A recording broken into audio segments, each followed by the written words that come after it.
Shalom once again. It came to my attention that I forgot to bring out another scripture. So this is going to be part 1.5. Call halal Yahweh Ba'ashim Yahushai. Okay? Double honor to the apostles and the elders, the great millstone. Okay?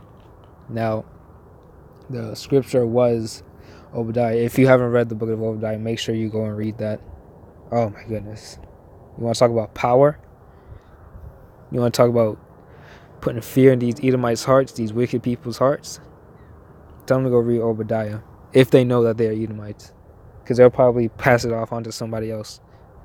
You understand? So, I'm going to start off on verse 8.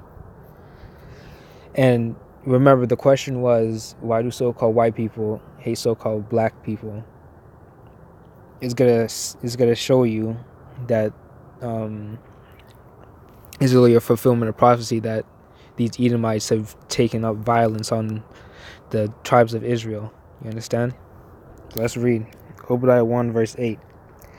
Shall I not in that day, saith the Lord, Yahweh Ba'ashim Yahushai, even destroy the wise men out of Edom, and understanding out of the mount of Esau, and thy mighty men, O Teman, shall be dismayed to the end that every one of the mount of Esau may be cut off by slaughter.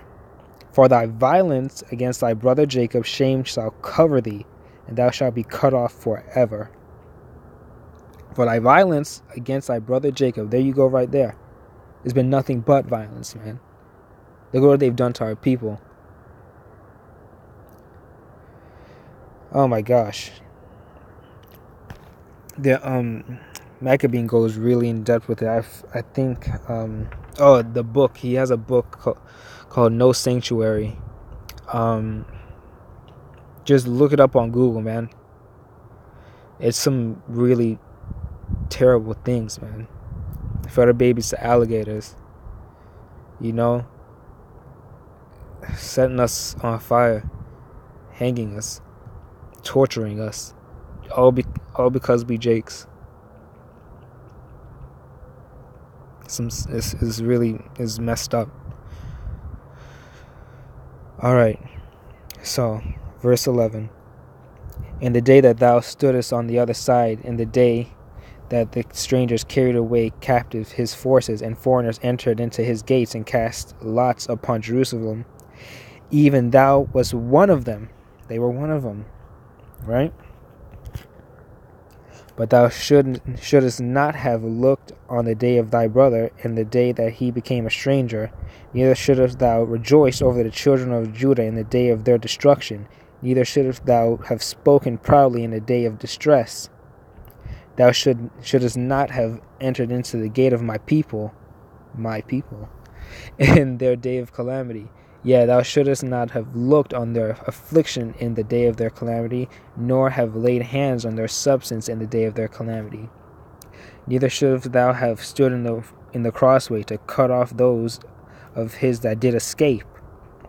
Neither shouldst thou have delivered up those of his that did remain in the day of distress. For the day of the Lord Yahweh Ba'ashim Yahushai is near upon all the heathen, as thou hast done.